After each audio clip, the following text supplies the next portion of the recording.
Jai Jai Śrī Caitanya Jai Nityananda. Jai Dvaita Chandra Jai Gaura Bhakta Vrinda.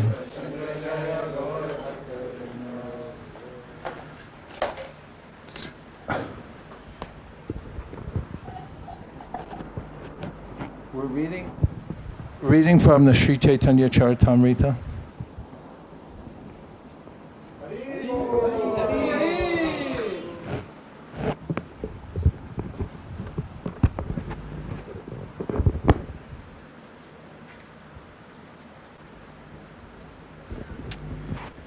And somehow, by Krishna's special mercy and grace, he's let us progress this far,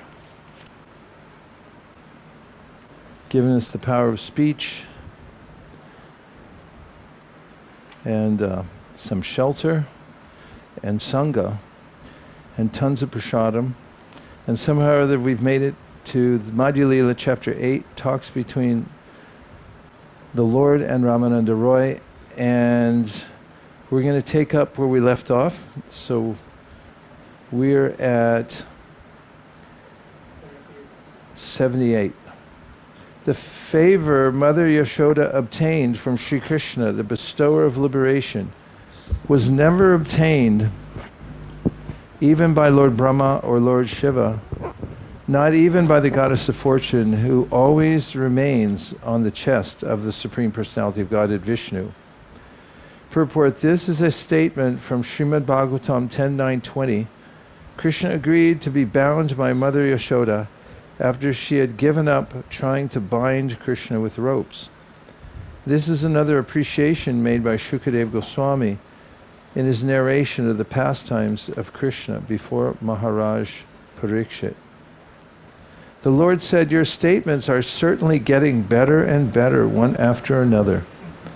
But surpassing all of them is another transcendental mellow, and you can speak of that as the most sublime."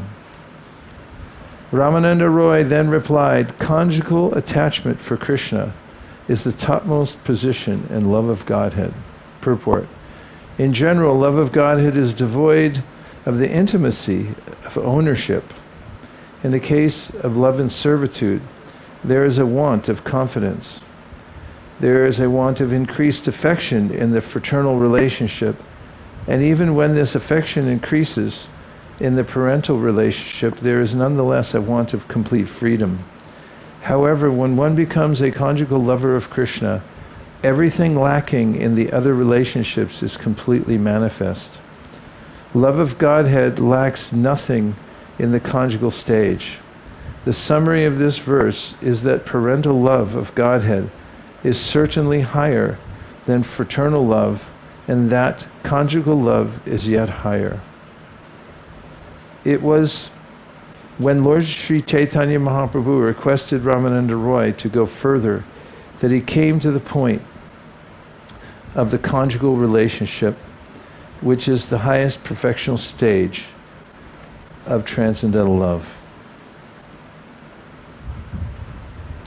Nayam Sriyunga Unitanda Nayam Sriyunga Unitanda Rate Prasada Swaryoshitam Nalina Ganda Rucham Kutonya Ratsotsavesa Bujadanda Grihita Kanta Labda Shisham Yat Ugat Gad Vraja Sundarinam. When Lord Sri Krishna was dancing with the gopis in the Rasa Lila, the gopis were embraced around the neck by the Lord's arms. This transcendental favor was never bestowed upon the goddess of fortune or the other consorts in the spiritual world, nor was such a thing ever imagined by the most beautiful girls in the heavenly planets, girls whose bodily luster and aroma resemble the beauty and fragrance of lotus flowers, and what to speak of worldly women who may be very, very beautiful according to material estimation.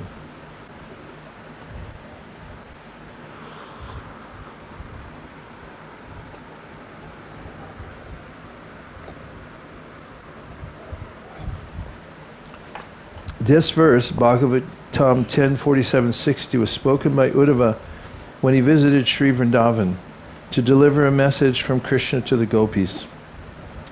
Uddhava remained in Vrindavan to observe the activities of the gopis there. When he saw the ecstatic love for Krishna in separation manifested by the gopis, he appreciated their supreme love and therefore expressed his feelings in this verse. He admitted that the fortune of the gopis could not be compared even to the fortune of the goddess of fortune, to say nothing of the beautiful girls in the heavenly planets. Suddenly, due to their ecstatic feelings of separation, Lord Krishna appeared among the gopis dressed in yellow garments and wearing a flower garland. His lotus face was smiling and he was directly attracting the mind of Cupid. Purport: this verse is from Srimad Bhagavatam 10:32-2. When the rasa dance was going on, Krishna suddenly disappeared and the gopis became so overwhelmed due to his separation and their intense love for him that Krishna was obliged to appear again. There are various means and processes by which one can attain the favor of Lord Krishna. All those transcendental processes will be studied from the viewpoint of comparative importance. It is true that whatever relationship a particular devotee has with the Lord is the best for him. Still, when we study all the different methods from a neutral position, we can understand that there are higher and lower degrees of love. Purport: in this regard, Srila Bhaktisiddhanta Saraswati Thakur explains that this verse does not advocate the whimsical invention of some methods of love of Godhead. Such inventions cannot be accepted as topmost. Indeed, such concoctions are not recommended in these verses.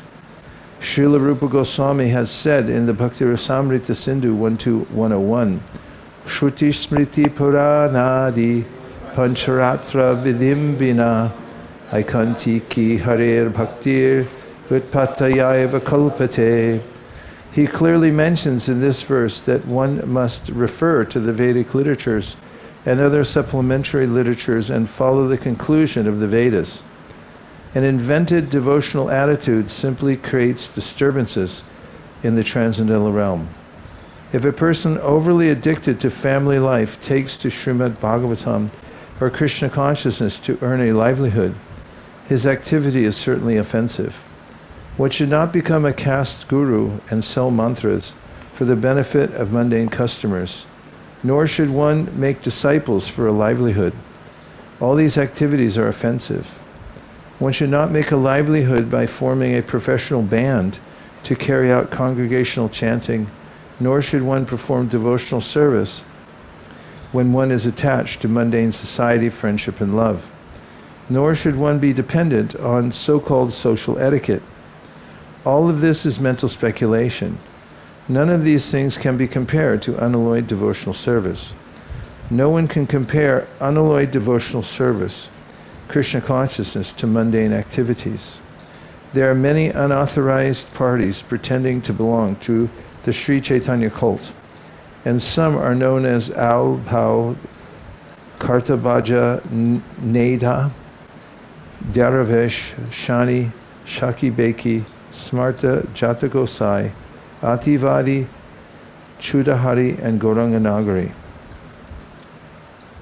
Moreover, there are those who take the caste Goswami's opinions of such parties as bona fide, comparing these opinions to those of the 6 Goswamis, headed by Sri Rupa Goswami and Sri Sanatan. This is simply another cheating process. There are also non-devotees who compose unauthorized songs, who establish different temples for money, who worship the deity as priests for salaries, who accept caste Brahmanism as all in all, and who do not know the value of a pure Vaiṣṇava. Actually, the caste Brahmanas of the Smarta community are opposed to the principles of the Sattvada Pancharatra. Furthermore, there are many Mayavadis and those overly addicted to material sense enjoyment. None of these can be compared to a person who is purely engaged in preaching Krishna consciousness. Every Krishna conscious person is constantly endeavoring to utilize different transcendental devices in the service of the Lord.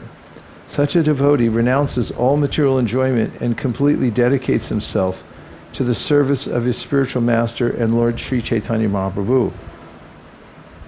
He may be a perfect celibate, a restrained householder, a regulated vanaprastha, or a tridandi sannyasi in the renounced order. It doesn't matter. The pseudo-transcendentalists and the pure devotees cannot be compared, nor can one argue that a person can invent his own way of worship. The purport in presenting this verse necessitates explaining the comparative positions of the transcendental mellows known as Shanta, Dasya, Sakya, Vatsalya, and Madhurya. All these rasas or mellows are situated on the transcendental platform. Pure devotees take shelter of one of them and thus progress in spiritual life. Actually, one can take shelter of such spiritual mellows only when one is completely uncontaminated by material attachment. When one is completely free from material attachment, the feelings of the transcendental mellows are awakened in the heart of the devotee. That is Swarup Siddhi, the perfection of one's eternal relationship with the Supreme Lord. Swarup Siddhi, the eternal relationship with the Supreme Lord, may be situated in any one of the transcendental mellows. Each and every one of them is as perfect as the others. But by comparative study, an unbiased person can realize that the mellow of servitorship is better than the mellow of neutrality, that the mellow of fraternity is better than the mellow of servitorship, that the paternal mellow is better than that of fraternity, and that above all other mellows is the mellow of conjugal love. However, these are all spiritually situated on the same platform because all these relationships of perfection in love are based on a central point, Krishna. These mellows cannot be compared to the feelings one derives from demigod worship. Krishna is one, but the demigods are different. They are material. Love for Krishna cannot be compared to material love for different demigods. Because Mayavadis are on the material platform, they recommend the worship of Shiva or Durga and say that worship of Kali and Krishna are the same. However, on the spiritual platform, there is no demigod worship. The only worshipable object is Krishna. Therefore, although there is no difference between a devotee in Shantaras or Dasyaras, Vatsalyaras or Madhuryaras, one can still make a comparative study of the intensity of love in these different transcendental positions. For example, it may be said that the Dasya Ras is better than Shantaras, yet transcendental love of God is there in both of them. Similarly, we can judge that love of Godhead in fraternity is better than love of Godhead in neutrality and servitorship. Similarly, love of Godhead in parental affection is better than love in fraternity. And as stated before, love of God in the conjugal rasa is superior to that in the parental rasa. The analysis of different types of love of Godhead has been made by expert acharyas who know all about devotional service on the transcendental platform. Unfortunately, inexperienced and unauthorized persons in the mundane world, not understanding the transcendental position of pure love, try to find some material fault in the transcendental process. That is simply impotence on the part of spiritually inexperienced people. Such fault finding is symptomatic of unfortunate mundane wranglers.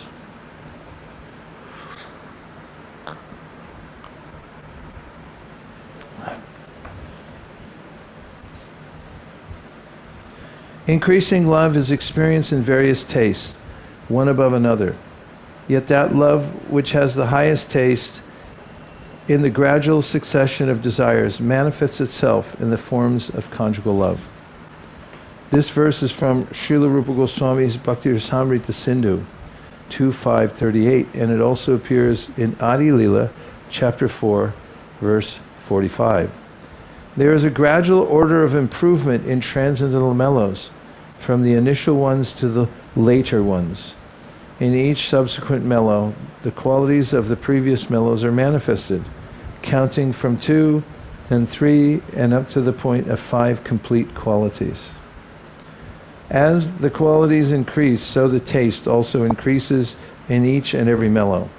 Therefore, the qualities found in Shantaras, Dasyaras, Sakyaras, and Vatsalyaras are all manifested in conjugal love, Madhurya Ras. The qualities in the material elements, sky, air, fire, water, and earth, increase one after another by a gradual process of 1, 2, and 3, and at the last stage, in the element earth, all 5 qualities are completely visible. Complete attainment of the lotus feet of Lord Krishna is made possible by love of Godhead, specifically Madhurya Ras, or conjugal love. Lord Krishna is indeed captivated by this standard of love. This is stated in Srimad Bhagavatam. Purport: to explain the topmost quality of conjugal love, Srila Krishnadas Kaviraj Goswami gives the example of the material elements, sky, air, fire, water, and earth. In the sky, space, there is the quality of sound. Similarly, in the air, there are the qualities of sound and touch. In fire, there are 3 qualities, sound, touch, and form. In water, there are 4 qualities, sound, touch, form, and taste. Finally, in earth, there are all 5 qualities, sound, touch, form, taste, and also smell. Now one can see that the quality of the sky is in all, namely in air, fire, water, and earth. In earth, we can find all the qualities of material nature. The same can be applied to the rasa known as Madhurya Ras, or conjugal love. In conjugal love, there are the qualities of neutrality, servitorship, fraternity, and parental affection, as well as those of conjugal love itself. The conclusion is that through conjugal love, the Lord is completely satisfied. Conjugal love, Madhurya Ras, is also known as Sringara Ras. It is the conclusion of Srimad Bhagavatam that in the complete combination of loving service to the Lord, namely in conjugal love, the Supreme Lord fully agrees to be under the control of the devotee. The highest form of conjugal love is represented by Srimati Radharani. Therefore, in the pastimes of Radha and Krishna, we can see that Krishna is always subjugated by Srimati Radharani's influence. Text 89. Mai bhaktir hi bhutanam amritatva kalpate tishtya yat asin mat sneho bhavatina marapanaha. Lord Krishna told the gopis, the means of attaining my favor is loving service unto me, and fortunately you are all thus engaged. Those living entities, beings, who render service unto me are eligible to be transferred to the spiritual world and attain eternal life with knowledge and bliss. Purport: the fulfillment of human life is summarized in this verse from Srimad Bhagavatam 10:82-44. There are 2 important words in this verse: bhakti, devotional service, and amritattva, eternal life. The aim of human life is to attain the natural position of eternal life. This eternal life can be achieved only by devotional service. Text 90. Lord Krishna has made a firm promise for all time. If one renders service unto him, Krishna correspondingly gives him an equal amount of success in devotional service to the Lord. Purport: it is a completely mistaken idea that one can worship Krishna in any form or in any way and still attain the ultimate result of receiving the favor of the Lord. This is a decision made by gross materialists. Generally, such men say that you can manufacture your own way of worshiping the Supreme Lord, and that any type of worship is sufficient to approach the Supreme Personality of Godhead. Certainly, there are different means for attaining different results in fruitive activity, speculative knowledge, mystic yoga, and austerity. Crude men, therefore, say that one who adopts any of these methods achieves the Supreme Personality of Godhead's favor. They claim that it doesn't matter what kind of method one adopts. A general analogy is given. If one wishes to arrive at a certain place, there are many roads leading there, and one can go to that place by any one of those roads. Similarly, these gross materialists say there are different ways to attain the favor of the Supreme Personality of Godhead. They claim that one can conceive of the Supreme Personality of Godhead as Goddess Durga, Goddess Kali, Lord Shiva, demigod Ganesh, Lord Ramachandra, Krishna, the impersonal Brahman, or whatever. And one can chant the Lord's name in any way and in any form. Such materialists claim that since ultimately all these names and forms are one, the result is the same. They also give the analogy that a man who has different names will answer if called by any one of them. Therefore, they claim that there is no need to chant the Hare Krishna mantra. If one chants the name of Kali, Durga, Shiva, Ganesh, or anyone else, the result will be the same. Such claims made by mental speculators are no doubt very pleasing to mental speculators, but those who are actually in knowledge do not admit such conclusions, which are against the authority of the Shastras. A bona fide ācārya will certainly not accept such a conclusion. As Krishna clearly states in Bhagavad Gita 9:25, Yanti deva vrata devan pitrin yanti pratir vrata bhutani yanti bhuteja yanti madhyajino pimam. Those who worship the demigods will take birth among the demigods. Those who worship the ancestors go to the ancestors. Those who worship ghosts and spirits will take birth among such beings, and those who worship me will live with me. Only the devotees of the Lord can be admitted to his kingdom, not the demigod worshippers, karmis, yogis, or anyone else. A person who desires elevation to the heavenly planets worships various demigods, and material nature may be pleased to offer such devotees their desired positions. The material nature gives a person his own nature, by which he increases affection for different types of demigods. However, the Bhagavad Gita 7:20 says that demigod worship is meant for men who have lost their intelligence. Kamaistaiste rita jnana prapadyante devata tam tam niyamamastaya prakritya niyatasvaya. Those whose intelligence has been stolen by material desires surrender unto demigods and follow the particular rules and regulations of worship according to their own natures. Although one may be elevated to the heavenly planets, the results of such a benediction are limited. Antavatu palam tesham tadbhavatyalpamedasam devan deva yajo yanti madbhakta yanti mamapi. Men of small intelligence worship the demigods, and their fruits are limited and temporary. Those who worship the demigods go to the planets of the demigods, but my devotees ultimately reach my supreme planet. Being elevated to the heavenly planets or other material planets does not mean attaining an eternal life of knowledge and bliss. At the end of the material world, all attainments of material elevation will also end. Again, according to Krishna in the Bhagavad Gita 18:55, only those who engage in his loving devotional service will be admitted to the spiritual world and return to Godhead.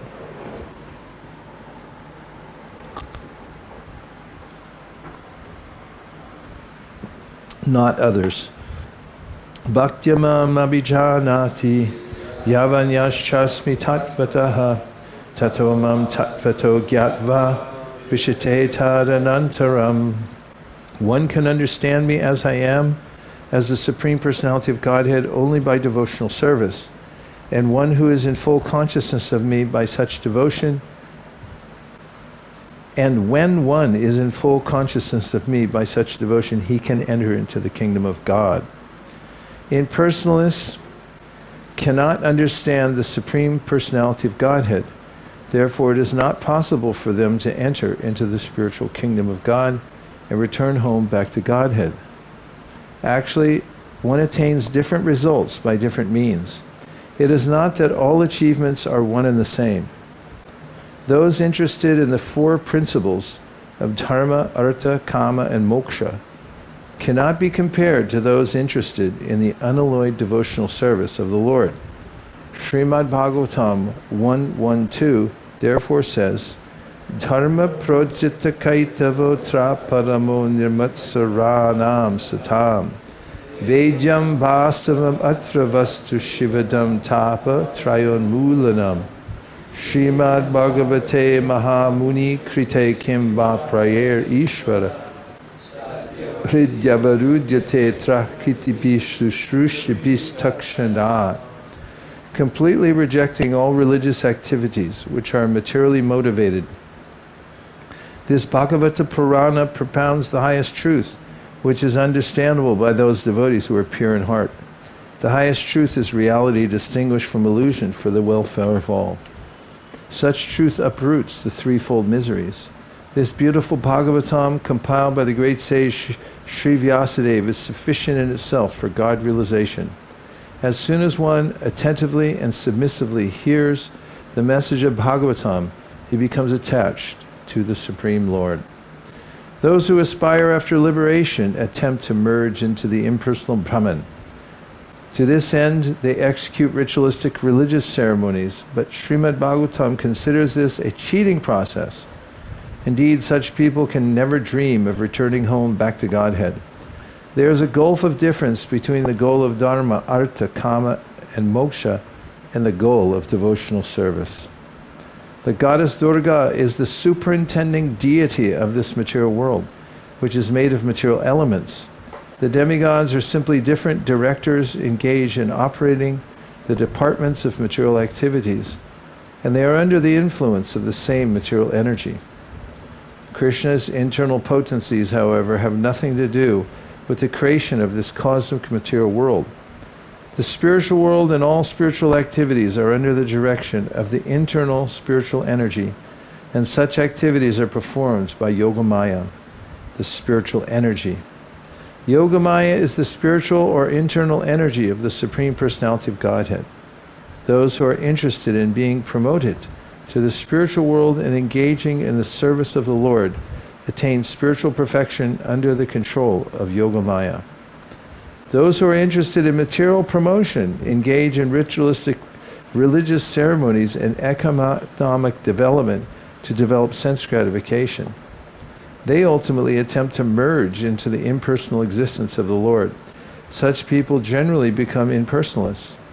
They are interested in worshiping Lord Shiva or Goddess Durga, but their return is 100% materialistic.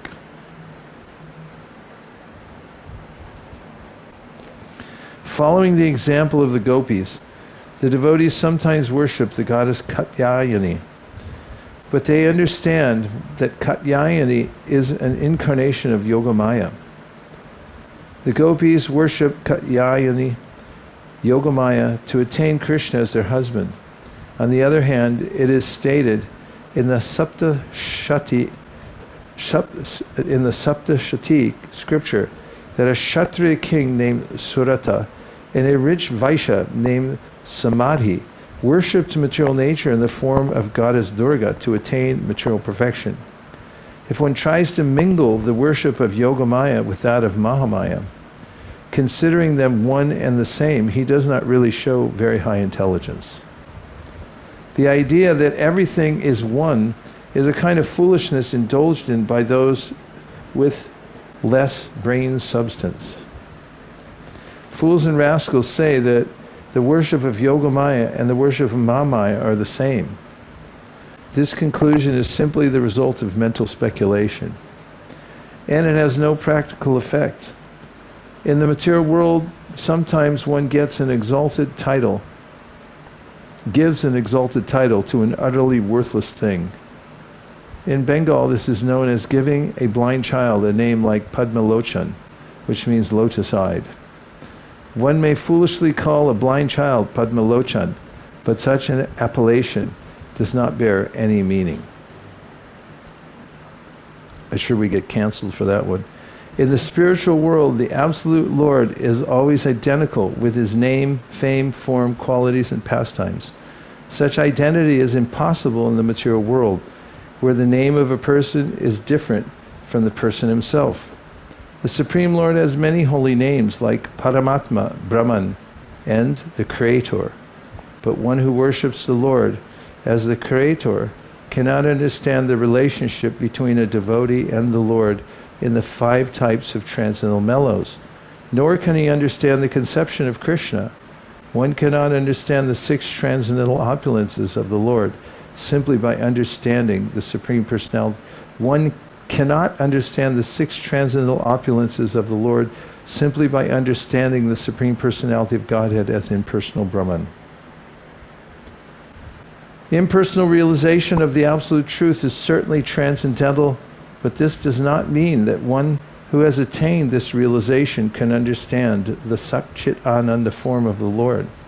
Similarly, Paramatma realization of the plenary expansion of the Absolute Truth within everyone's heart, is also an incomplete understanding of the Absolute Truth. Even a devotee of the Personality of Godhead Narayan cannot actually understand the transcendental attractive features of Krishna. Indeed, a devotee of Krishna who is attached to the sublime attractive features of the Lord does not consider Narayan very important. When the gopis sometimes saw Krishna in the form of Narayan, they were not very much attracted to him. The gopis never addressed Krishna as Rukmini Ramana.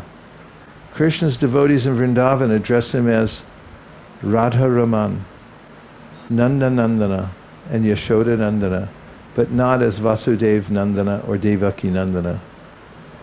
Although according to the material conception, Narayan, Rukmini, Ramana, and Krishna are one and the same, in the spiritual world, one cannot use the name Rukmini, Ramana, or Narayan in place of the name of Krishna. If one does so out of a poor fund of knowledge, his mellow with the Lord becomes spiritually faulty and is called rasa basa, an overlapping of transcendental mellows. The advanced devotee who has actually realized the transcendental features of the Lord will not commit the mistake of creating a rasa basa situation by using one name for another. Because of the influence of Kali Yuga, there is much rasa basa in the name of extravagance and liberal-mindedness. Such fanaticism is not very much appreciated by pure devotees. Yeyata mam prapadyante tam stataiva bhajamyaham mama vart manuvartante manusya partasarvasha. According to Lord Krishna in the Bhagavad Gita 4:11, as all surrender unto me, I reward them accordingly. Everyone follows my path in all respects, O Prata. In Srimad Bhagavatam 10:32-22, it is said that Lord Krishna cannot proportionately reciprocate devotional service in the Madhurya Ras. Therefore, he always remains a debtor to such devotees. When the gopis were overwhelmed with dissatisfaction due to Lord Krishna's absence from the Rasa Leela, Krishna returned to them and told them, "My dear gopis, our meeting is certainly free from all material contamination. I must admit that in many lives it would be impossible for me to repay my debt to you, because you have cut off the bondage of family life just to search for me. Consequently, I am unable to repay you. Therefore, please be satisfied with your honest activities in this regard." Although Krishna's unparalleled beauty is the topmost sweetness of love of Godhead, his sweetness increases unlimitedly when he is in the company of the gopis. Consequently, Krishna's exchange of love with the gopis is the topmost perfection of love of Godhead. Purport: Krishna and his devotees become perfectly intimate in conjugal love of Godhead. In other mellows, the Lord and the devotees do not enjoy transcendental bliss as perfectly. The next verse, Srimad Bhagavatam 10:33-6, will illustrate this point. Tatrati shubhe tabir Bhagavan Devaki Sutta Madhye Maninam Haimanam Mahamarakato Yata. Although the son of Devaki, the Supreme Personality of Godhead, is a reservoir of all kinds of beauty, when he is among the gopis, he nonetheless becomes more beautiful, for he resembles a Marakata jewel surrounded by gold and other jewels. Lord Chaitanya Mahaprabhu replied, "This is certainly the limit of perfection, but please be merciful to me and speak more if there is more." Roy Ramananda replied, "Until this day I did not know anyone within this material world who can inquire beyond this perfectional stage of devotional service." Among the loving affairs of the gopis, Ramananda Roy continued, Srimati Radharani's love for Sri Krishna is topmost. Indeed, the glories of Srimati Radharani are highly esteemed in all revealed scriptures. Yata Radha Priya Vishnos Tasya Kundam Priyam Tata Sarva Gopishu Saivaika Vishnur Atyanti Balabha. Just as Srimati Radharani is most dear to Sri Krishna, her bathing place, Radha Kunda, is as dear to him. Among all the gopis, Srimati Radharani is supermost and very dear to Lord Krishna. Purport. This verse from the Padma Purana, this verse from the Padma Purana and this verse is from the Padma Purana and is included in Laghu Bhagavatamrita 2.145 by Srila Rupa Goswami. It also appears in the Adi Lila, chapter 4, verse 215, and again in the Madhya Lila, chapter 18, verse 8. Annayaradito nunam bhagavam Harishvara yanno vihaya govinda prito yam anayadraha. When the gopis began to talk among themselves, they said, "Dear friends, the gopi who has been taken away by Krishna to a secluded place must have worshipped the Lord more than anyone else." The name Radha is derived from this verse, Bhagavatam 10:30-28, from the words Anayaradita, meaning by her the Lord is worshipped. Sometimes the critics of Srimad Bhagavatam find it difficult to find Radharani's holy name in that book, but the secret is disclosed here in the word Aradita, from which the name Radha has come. Of course, the name of Radharani is directly mentioned in other Puranas. This gopi's worship of Krishna is topmost, and therefore her name is Radha Rani, is Radha, or the topmost worshipper. Of course, the name of Radharani is directly mentioned in other Puranas. Lord Chaitanya Mahaprabhu said, "Please speak on. I am very happy to hear you, because a river of unprecedented nectar is flowing from your mouth." During the rasa dance, Sri Krishna did not exchange loving affairs with Srimati Radharani due to the presence of the other gopis. Because of the dependence of the others, the intensity of love between Radha and Krishna was not manifested. Therefore, he stole her away. Purport. Out of fear of the other gopis, Lord Sri Krishna took Srimati Radharani to a secluded place. In this regard, the verse Kam Sharir Api, verse 106 in this chapter, will be quoted from the Gita Govinda of Jayadev Goswami.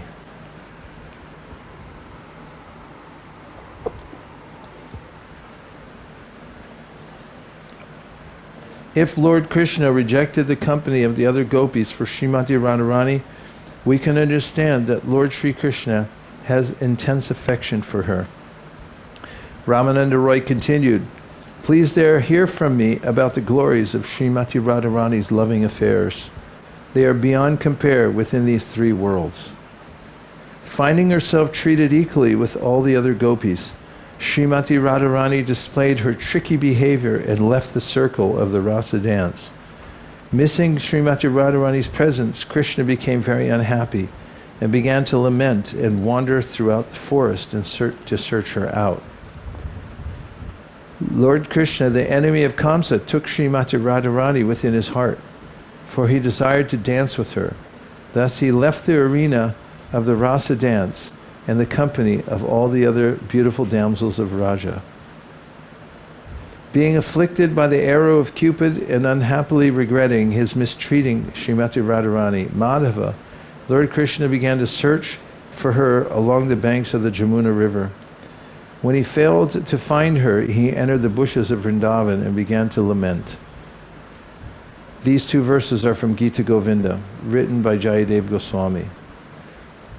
Simply by considering these two verses, one can understand what nectar there is in such dealings. It is exactly like freeing a mine of nectar. Although Kṛṣṇa was in the midst of hundreds of thousands of gopis during the Rasa Lila dance, he still kept himself in one of his transcendental forms by the side of Srimati Radharani. Lord Kṛṣṇa is equal to everyone in his general dealings, but due to the conflicting ecstatic love of Srimati Radharani, there were opposing elements. The progress of loving affairs between a young boy and a young girl is like the movement of a snake. On account of this, two types of anger arise between a young boy and girl: anger with cause and anger without cause. Purport: during the rasa dance, one form of Kṛṣṇa was between every two gopis, but by the side of Srimati Radharani there was only one Kṛṣṇa. Although this was the case, Srimati Radharani still manifested disagreement with Kṛṣṇa. This verse is from the Ujjvala Nilamani Sringara Veda Katana, written by Srila Rupa Goswami. When Radharani left the rasa dance out of anger and resentment, Lord Sri Krishna became very anxious because he could not see her. Lord Krishna's desire in the Rasa Lila circle is perfectly complete, but Srimati Radharani is the binding link to that desire. The Rasa dance does not shine in the heart of Kṛṣṇa without Srimati Radharani. Therefore he also gave up the circle of the Rasa dance and went out to search for her. When Kṛṣṇa sent out to search for Srimati Radharani, he wandered here and there. Not finding her, he became afflicted by the arrow of Cupid and began to lament. Since Kṛṣṇa's lusty desires were not satisfied, even in the midst of hundreds of thousands of gopis, and he was thus searching after Srimati Radharani, we can easily imagine how transcendentally qualified she is. After hearing this, Lord Caitanya Mahāprabhu said to Ramananda Roy, "That for which I have come to your residence has now become an object of truth in my knowledge. Now I have come to understand the sublime goal of life and the process for achieving it. Nevertheless, I think that there is something more ahead, and my mind is desiring to have it. Kindly explain the transcendental features of Kṛṣṇa and Srimati Radharani. Also explain the truth of transcendental mellows and the transcendental form of love of Godhead. Kindly explain all these truths to me, but for yourself no one can ascertain them." Sri Ramananda Roy replied, "I do not know anything about this. I simply vibrate the sound you make me speak. I simply repeat like a parrot whatever instructions you have given me. You are the Supreme Personality of Godhead Himself, who can understand your dramatic performances. You inspire me within the heart and make me speak with the tongue. I do not know whether I am speaking well or badly." Lord Chaitanya Mahaprabhu said, "I am a Mayavadi in the renounced order of life. I do not even know what transcendental loving service to the Lord is. I simply float in the ocean of Mayavad philosophy." Due to the association of Sarvabhauma Bhattacharya,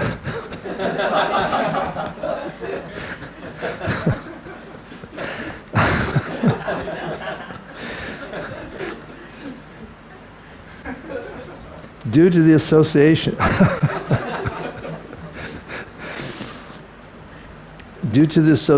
of Sarvabhauma Bhattacharya, my mind became enlightened. Therefore I asked him about the truths of transcendental loving service to Kṛṣṇa. Sarvabhauma Bhattacharya told me, "I do not actually know about the topics of Lord Kṛṣṇa. They are all known only to Ramananda Roy, but he is not present here." Lord Chaitanya Mahaprabhu continued, "After hearing about your glories, I have come to your place, but you are offering me words of praise out of respect for a sannyasi, one in the renounced order of life." Purport: Srila Bhaktisiddhanta Saraswati Thakur explains that a mundane person being enriched by mundane opulences must always know that the transcendental opulences of the advanced devotees are far more important than the materialistic opulences of a person like himself. A materialistic person with material opulences should not be very proud or puffed up before a transcendental devotee. If one approaches a transcendental devotee on the strength of one's material heritage, opulence, education, and beauty, and does not offer respect to the advanced devotee of the Lord, the Vaiṣṇava devotee may offer formal respects to such a materially puffed up person, but he may not deliver transcendental knowledge to him. Indeed, the devotee sees him as a non-brāhmaṇa or śūdra. Such a puffed up person cannot understand the science of Krishna. A proud person is deceived in transcendental life, and despite having attained a human form, will again glide into hellish conditions. By his personal example, Śrī Caitanya Mahāprabhu explains how one should be submissive and humble before a Vaiṣṇava, even though one may be situated on a high platform. Such is the teaching of Śrī Caitanya Mahāprabhu as the ācārya of the world, the supreme spiritual master and teacher. Now we'll take a few reflections or questions.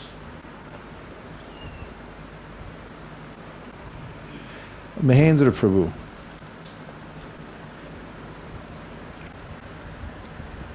Such amazing purports. Long and so thorough and everything. I had a question about way back verse 68.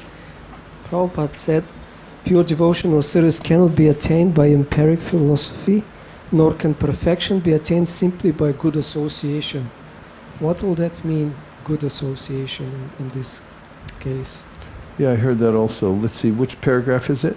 I think got it. towards the Devotional end. service by self-realization. No, wait. Pure devotional service cannot be attained by empiric philosophy. It's in the first paragraph? No, later, I think. Second 68. paragraph? Well, I just copied it here. I don't know. Devotional activities, however, sometimes appear to be impure in the neophyte stage, but in the mature stage they are completely pure or free from material activity. Therefore, Ramananda Roy replied after hearing the last statement of Śrī Caitanya Mahāprabhu, Prema Bhakti Sarva Sadyasar. Śrī Caitanya Mahāprabhu actually accepted this verse, Gyane Parayasam. Am I in the right place? 68, right? 68, yeah, that's right. I'm reading it. Gyane Parayasam is the basic principle of perfection. One has to practice this principle in order to make further progress. When further progress is actually made, one comes to the platform of ecstatic loving service to the Lord. This first stage is technically called sadhana bhakti, or devotional service in practice. I'm not seeing your part in 68. Was it? I thought it was last year. First paragraph, pratama. Last. Devotional service, however, sometimes appears to be impure in the neophyte stage. Is that it? I'm on 68, that's what you said. 68. Yeah, then? Work with me, people. Where's that part?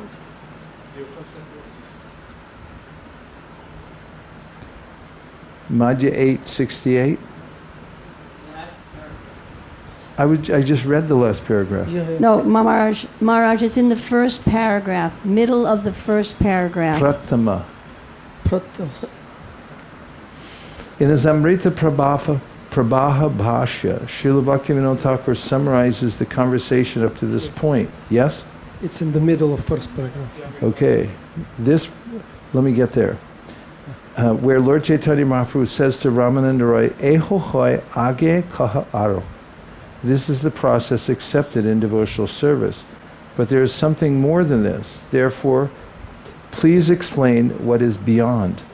Simply executing the duties of all varnas and ashramas is not as good as offering all the results of one's activities to the Lord. When one gives up all fruit of activity and fully surrenders to the Lord, he attains Swadharma Tyaga, wherein he abandons the social order and takes to the renounced order. That is certainly better. However, better than the renounced order is cultivation of knowledge mixed with devotional service. Yet all these activities are external to the activities of the spiritual world. There is no touch of pure devotional service in them. Pure devotional service cannot be attained by empiric philosophy, nor can perfection be attained simply by good association. Devotional service by self-realization is a different subject matter. It is untouched by fruit of activities. Activity for one surrenders the results of activities to the Lord, abandons prescribed duties, and accepts. Nayamatma pravachanena labhyo no medayana bahuna shutena yami vaisha prinute tena labhyaste yesha esha pravinute tanum swam. Means you can't attain Krishna. Nayamatma pravachanena by pravachar, by medasa, great intelligence, bahuna shutena, by a lot of hearing. Even there it's like, what do you mean? I thought that's the process. Point is, yami vaisha vrinute tanum swam. He reveals himself to whomever he chooses. You could take it in that way. I thought about it. It doesn't refer, it seems, to associating with pure devotees, which is the only way to get pure devotion, but just by in the good context association. of that, all that, it's talking about the lower stuff. Yeah. Thank you. Yes. Amrita Sagar. Hare Krishna. In one of the purports, Prabhupada quoted the verse from the 7th chapter in which the worshippers of the demigods are referred to as alpamedasam, or being of small intelligence. And I was reminded of how in the next verse the worshippers of the impersonal Brahman are abuddhaya, or it seems to be a complete negation of intelligence. So it seems to be a stronger statement when referring to the impersonalists. And I had a question about this, which was that the Mayavadis and the impersonalists, they also read Bhagavad Gita, and they come across statements like this. And even in the 12th chapter, Arjun asks Krishna, like point blank, which is better, bhakti or impersonal Brahman, and Krishna answers bhakti. So my question is, how do they still come to the conclusion that the impersonal Brahman is the topmost path, despite reading statements like this? The man sees what he wants to see. And, for instance, he'll take the verse, Mamaivam Shajiva Loke Jiva Bhuta Sanatana Manakshastan Indriyani Prakriti Sanikarshati, and they screw a meaning out of that, showing that we're actually one with Krishna. And it's not so hard. If that's what you want to see, and that's the state of your heart, then you can misinterpret things in any way, in many different ways. It's due to their stubbornness to remain unsurrendered to the Lord. Kanagopal. And then I'm looking to the outside people's party. Oh, and I see the microphone ready to go. Go ahead, Kanagopal, and then we'll go outside. Hare Krishna, Guru Maharaj. I have a question back in text 90 in the purport. Srila Prabhupada states that the advanced devotee who has actually realized the transcendental features of the Lord will not commit the mistake of creating a rasabhas situation by using one name for another. I was wondering how this relates to deity worship. I hear when we worship the deities in the temple, they might be Radha Govinda, but they're approached, at least at first, as Lakshmi Narayan, and that this type of worship is approached in this way. How does that relate to this using one name for another, as similarly using one form, Lakshmi Narayan, for another, Radha Govinda? It's the mood of worship.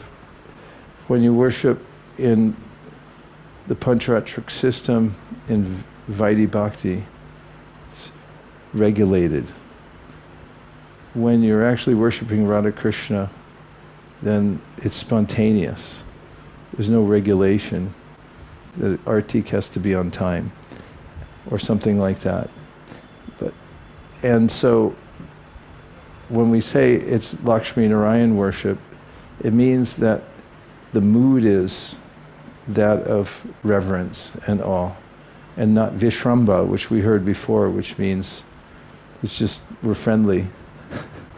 And hey Krishna, you want something? You want something from the kitchen? I'm going there anyway.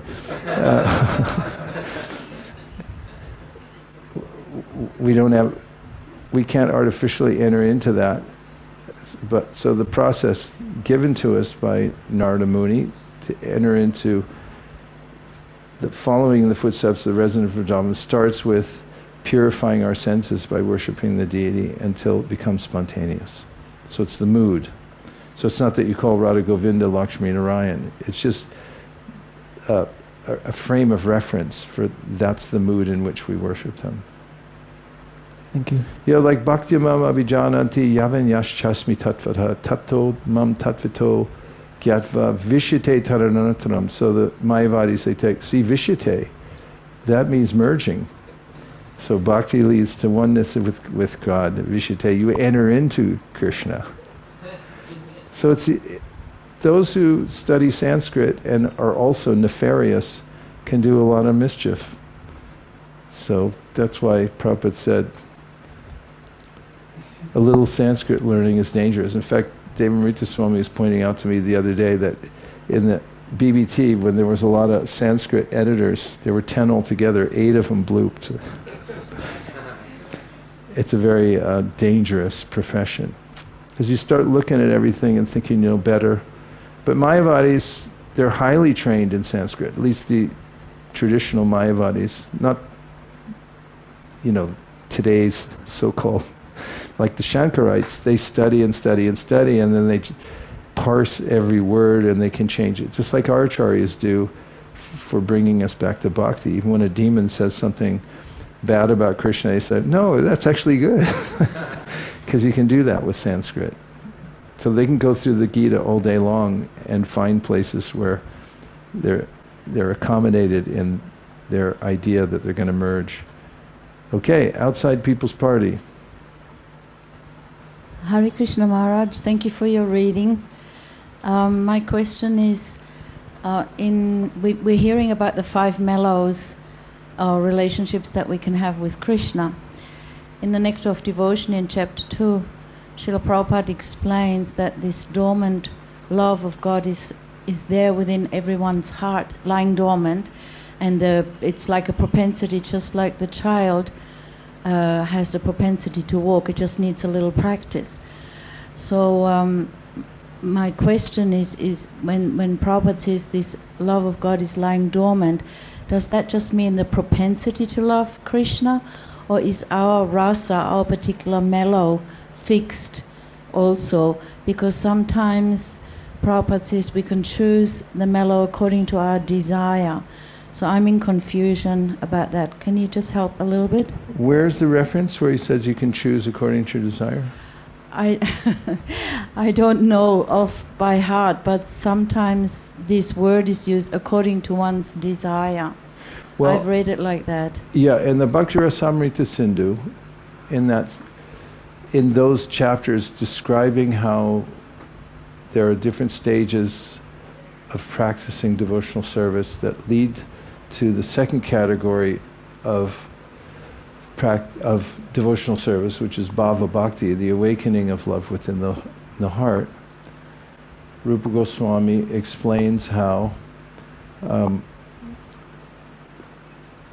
devotee who comes to that stage meaning desiring a particular relationship with Krishna, has an inkling for that, and that it comes into the devotee's mind or heart as a desire to serve in a certain way, and it's especially manifest or particularly manifest a desire to emulate a particular resident of Vrindavan. Yes. Tan nama rupa charitari sukirtananam. Smrityo kramena rasana manasi niyoja tishtan vraje tananuragi jananagami kalam nayeda kilaviti padesha saram. And that, he says, is Krishna, a desire that the devotees serve in a particular way, and he inspires the devotee from within his heart to worship in that way, and that the devotee feels that this is my desire, even though Krishna meets him halfway, to inspire him to worship in that way. Yes. And it comes from, as is explained in the purport of the verse I just quoted from the Upadeshamrita, progression that takes place from hearing Shrinvatam Swakata Kṛṣṇa, and then that whole paragraph describes how one becomes more and more advanced. If you want to go into the discussion of the fixed rasa, or the revelation of the rasa, or that it was attained somewhere, we're going to be here all night. Because it's practically the same discussion as where the jiva comes from in the first place. But we can understand from Rupa Goswami, of course he gives indication that by sadhusanga one develops an inclination by certain kinds of sangha. But then he describes also what I just said, is the way that Krishna inspires the devotee to serve in a certain way, and the devotee also feels inspired to do that. So the desire for a particular mellow is something that develops, it's not lying dormant. There's not much difference in those two statements. Okay. If it's lying dormant and it develops, something that's dormant can develop. Dormant means asleep. It means it can wake up. And when it wakes up, then Nityasiddha Krishna Prema Sadhya Kumbhunoi Shravanani Chitash Karari Udoy. Of course, we quote that verse, and then, of course, there's a whole controversy around that verse too, about what it means in the context. But Prabhupada used it in the context that we have a particular inclination to worship Krishna in a way, and it's eternal. And by the process of devotional service, that dormant inspiration to worship Krishna in a particular way awakens. And there's not a lot of need beyond that to go into the technicalities of it. And that's why in the Gita, Krishna lauds the Stita Deer Muni, saying devotees who are fixed, they accept the parts that are straightforwardly presented, and they don't speculate too much about the rest of it to try to figure it all out. Bhaktivinoda Thakur speaks about that in Jaiva Dharma also, that if we become too entangled in the origin of our relationship with Krishna and try to figure it out from our present material perspective, he said it can become confusing enough that it can waylay your devotional service. Yes? Hare Krishna, thank you.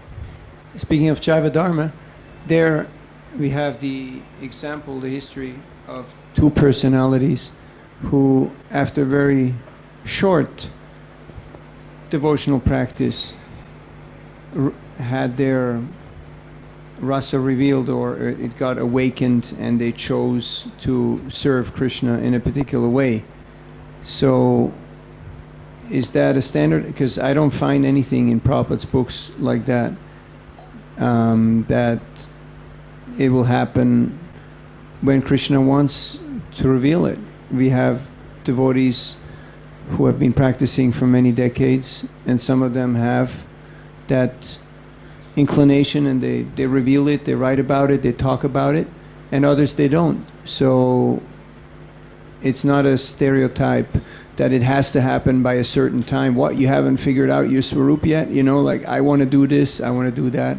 Or it's a sign of not being really decisive. Okay, where are you going to go? What are you going to be? Can you say something about that? Because people start feeling... Just ask a question and then I can try to answer. Yeah, this idea of like you have to have this figured out by a certain time, otherwise you haven't made any advancement. What's our Yeah, that's true.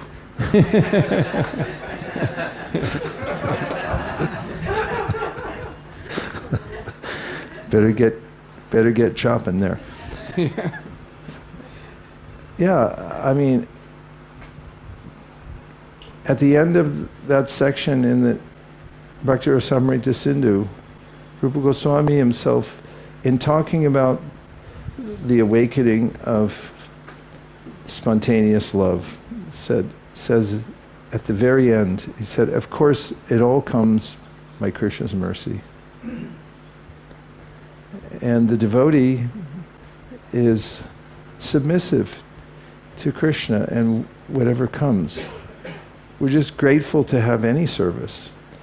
And it's not that the devotee is endeavoring to jump the system so they're ahead of other people, or they're looking at their watch when they happen. Devotees who are positively engaged in Krishna's service feel satisfied in that way. And when there's some revelation, then it'll be very clear. When Narada got inspired by Krishna and he gave him a vision of what was to come, he internalized it and spent the rest of his life serving. So Prabhupada was not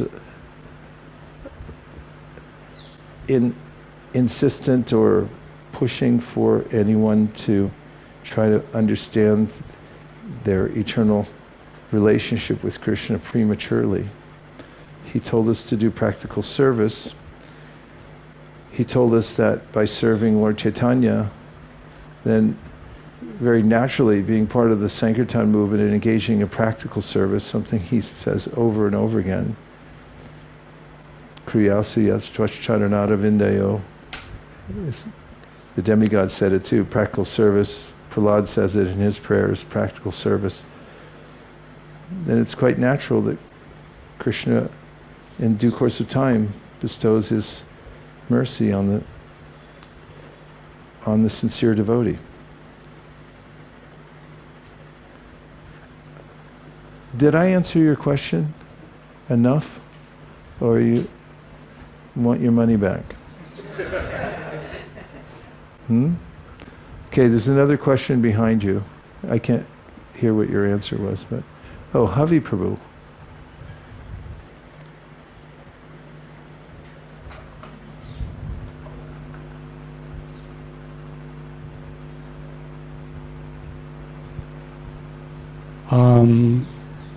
Maharaj, while we were reading in one of the verses, Prabhupada's purport, he says, one should not make a livelihood by performing a professional band to carry out congregational chanting, nor should one perform devotional service when one is attached to mundane society, friendship and love.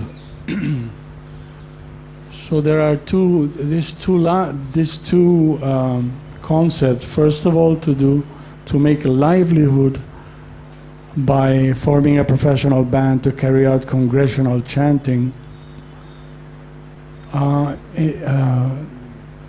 There's no way we can do better ways of expanding Krishna consciousness. Second to book distribution is to expose the holy name in the best possible way. And when it says, nor should one perform devotional service when one is attached to mundane society, friendship and love. Again, what do we do with those who are making money, who like fashion or well-dressed, and they do their devotional service in their own way. So,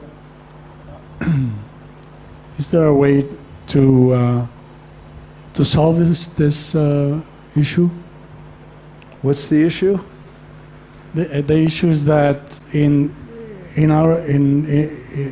the first thing we do is that when if we have a band performing kirtan, we charge money. Okay, well, let's talk about that just for a second. Okay. A while back, I happened to stumble across a little controversy going on in some chat somewhere. It was an accident. I generally really it was an accident. I just happened to see it, and somebody was railing against kirtaniyas who go around the world and they perform kirtan and they're paid for it. And the person who was berating them went on and on and on, and then I just looked below there and I caught a comment where the person said, well, you could look at it another way. You could say that his sincere devotees who love kirtan, love the holy name, they also have sambandha gyan. They're going all over the world, and how are they going to get there unless somebody pays for it? You could have said it like that, he said, instead of just assuming the worst, that these people are profit motivated or something like that. And so, I mean, there's different ways to look at it. It's funny that it comes up now because I was having a discussion this morning as I'm trying to write something about the exclusivity of chanting Hare Krishna. In other words, when people say, well, what are you going to chant when you come? It's like, just Hare Krishna. Like, no, we want a variety of mantras. What about all the other ones? And I reached out to a couple of God brothers who are good thinkers, which I do a lot.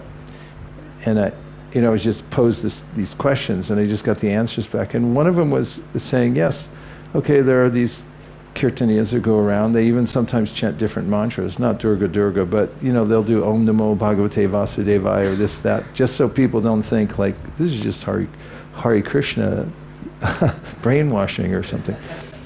And he said, but people become devotees from those things. And then he said, even people he knows that have been hanging out, listening to Krishna Das, and I'm not promoting that, I don't listen to him, and Jayu Tal and other people, a lot of them end up getting into the devotee culture and becoming devotees, from doing that. So there's main point is we should chant Hare Krishna for glorifying Krishna. Prabhupada said, Ramananda said this, he said that Prabhupada told him, I didn't go to Thompson Square Park to attract a crowd. I went there to glorify Krishna, and look what happened.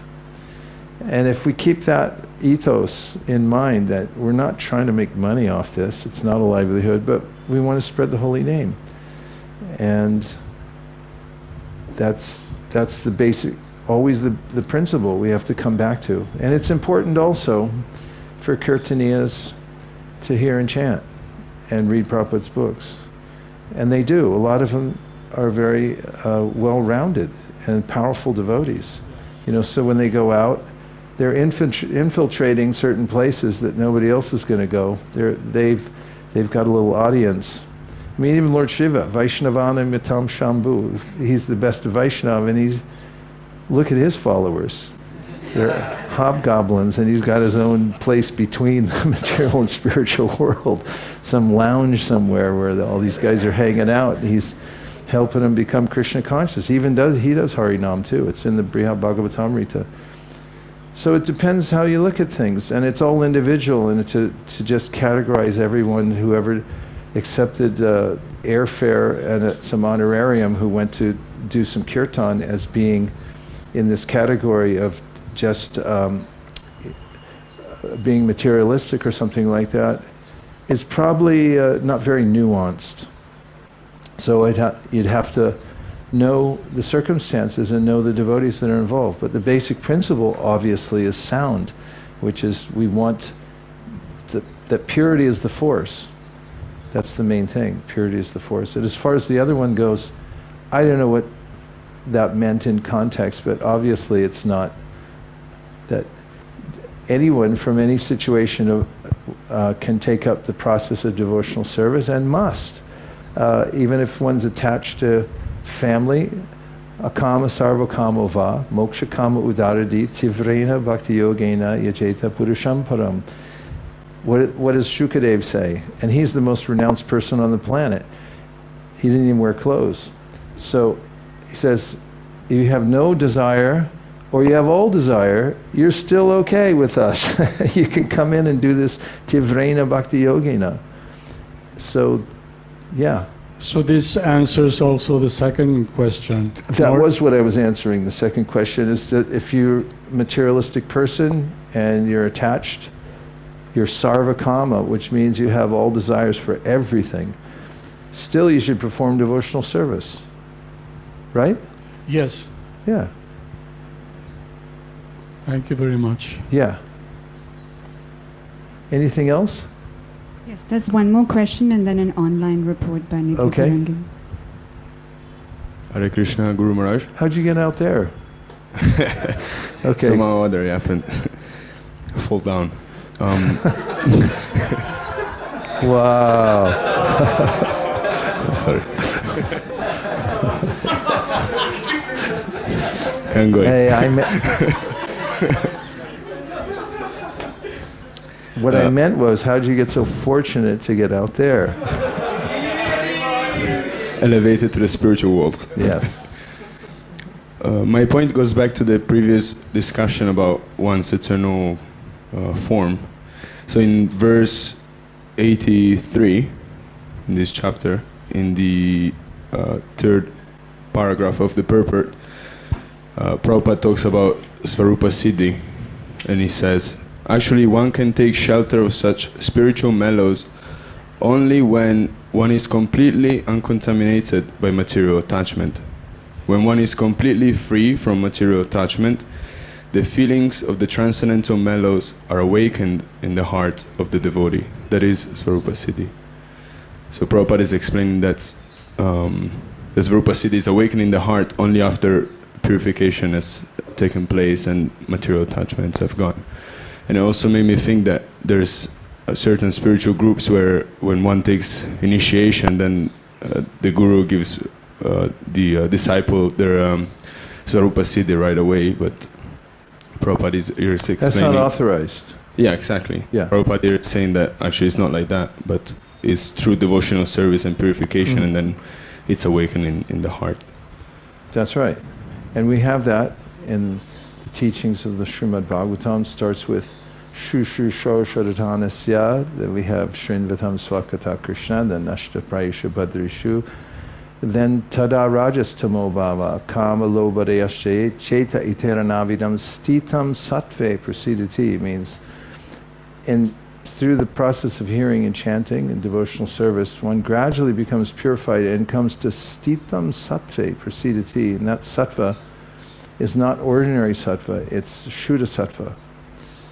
And from Śūdra sattva Visheshatma, Prema Suryamsu Samyabhak, Ruchibis Tava Mrishringya, Tat Aso Bhava Uchite. Lord Chaitanya gives this verse, and he says that once you come to that, that Tada Rajastamo Bhava, at that time, once you've become purified, your heart has become purified, you come to Śūdra sattva. And we heard about this earlier.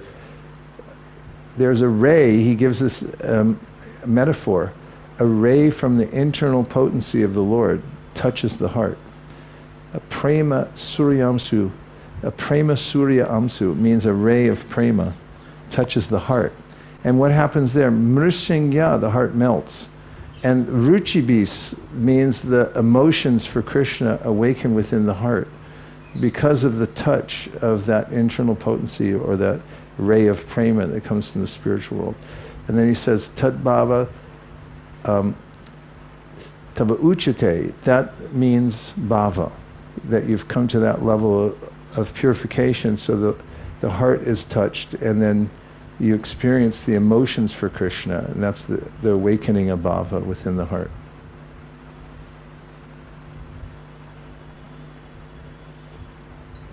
Okay? Haribol. Hare Krishna, Guru Maharaj. We have 2 reflections and 2 questions from the online audience. First reflection is from His Grace Divyanga Prabhu.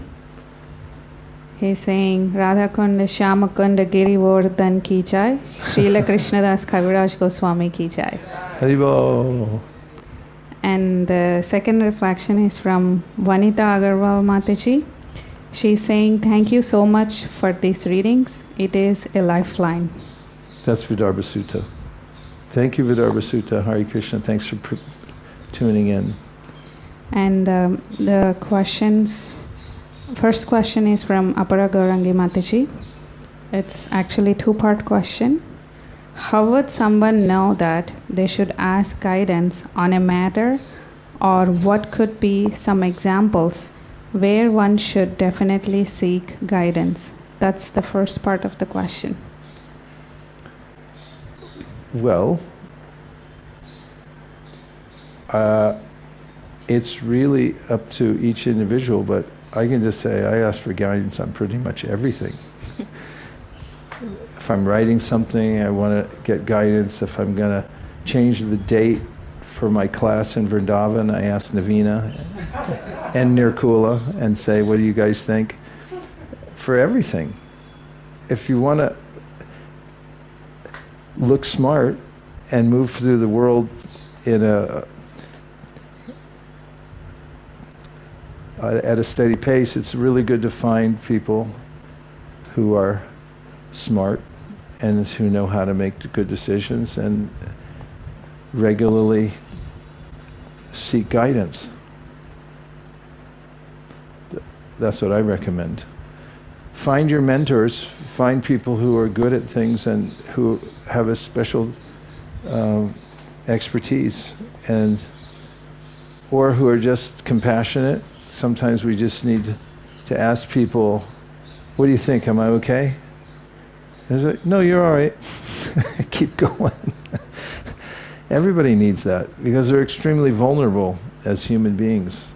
We're exposed to the whole world because the human body is meant for developing love for God. So in the meantime, we get exposed to every other thing that touches us here in this world. And we have to have a lot of support and guidance. You can't go it alone. So align yourself with the best types of people who you trust, develop trusting, loving relationships, and try to take guidance at every step. My advice. And what was the second thing? The second part is, on what matters it is okay to take decisions based on guidance from Shastra and one's understanding. On anything. If it's in Shastra, you can understand it. If you throw in Guru and Sadhu, then you got a trifecta.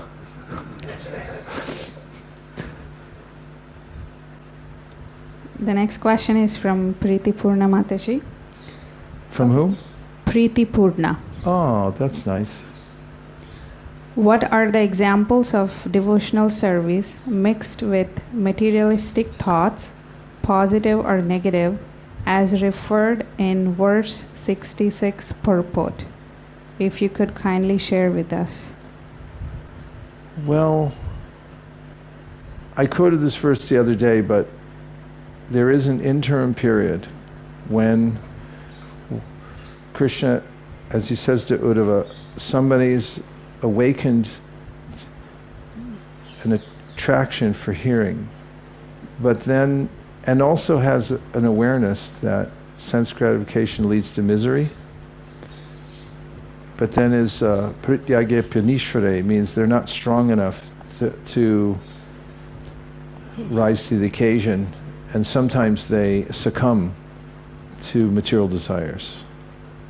Krishna says, you should just stay the course, because he acknowledges that interim period, which can be extremely helpful to those who are in it, and it's definitely one of the periods mentioned by the acaryas, anartha nivritti, when you have a desire for devotional service, but still the impressions from previous experiences in the material world still haunt one and maybe even influence us. So the verse says, Jata Shraddha Makkatasu Nirvina Sarva Karmasu Veda Dukat Makang Kamams Parityage Pyanishvara Tato Bhajetamam Prita Shraddha Lurjada Nishchaya Jushamanam Statam Kamams Dukkha Darkam Stagaryan. Krishna says it's you're very dear to me because you're on the path of devotional service. So the question was, what's the example? Well, like Gajendra is given sometimes as an example, because as he acknowledged himself in his prayers, he said, other devotees, they wouldn't ask for anything, but right now I've got a crocodile on my leg. My life's a little messed up. Please help. And so, he has that sense that I'm not up to the standard. And there are others who, like Kubja, when Krishna first came to Mathura, he met Kubja. She didn't have transcendental lust, she had real lust, and Krishna purified her. So Krishna's like fire, and Yam Krodha Kama Sahaja Pranayadi Bhiti Vatsalya Moha Guru Gaurava Sevya Bhavai Sanchintya Tasya Sadrishim Tadamapareti Govindamari Purusham Tamaham Bhajami. If somehow or other one comes in contact with Dhruva Maharaj, Dhruva definitely had material desire. He wanted something out of the whole deal. Not just honorarium for doing a kirtan. He wanted he wanted to all show them. He was so angry, and he wanted to show up as the king of the world. In fact, a kingdom better than even his grandfather. Take over the universe. That was his desire. He wanted it all, the whole game. So that was purified. It can all be purified by approaching Krishna in devotional service. It's one of the themes of the Bhagavatam. So that those examples are ample within the Srimad Bhagavatam about how devotees start in one place and they end up pure by Krishna's arrangement. There's so many examples. Pururava, one of my favorites. In fact, people who are afflicted by what is it called? They're enamored of the opposite. Well, how should I say it? Less clinically, they fall in love, and then they go crazy, and they come and say, "What should I do?" And I say, "Here, read this. Take 2 parametasol, and call me in the morning."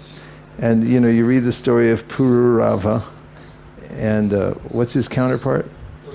Urvashi. And you go like, oh my God, it's like looking in a mirror. And Bhagavatam does that for us. It says, here, take a look. Here's what it looks like. And it's all resolved in surrendering to Krishna. Is that it? Okay. Well, we've really run up a tab here. It's 20 till. We could either just finish it off and then, we could end earlier tonight at like 6:15 or something like that. Or you want to take a break? Let's take a break. Take a break. No one got to say Gayatri, and we'll be back here at 9 minutes to 6. Okay? Yes. Vanchakalpaduruscha kripasindabevacha patitanam bhavanibhyo Vaiṣṇavebhyo namo namaha.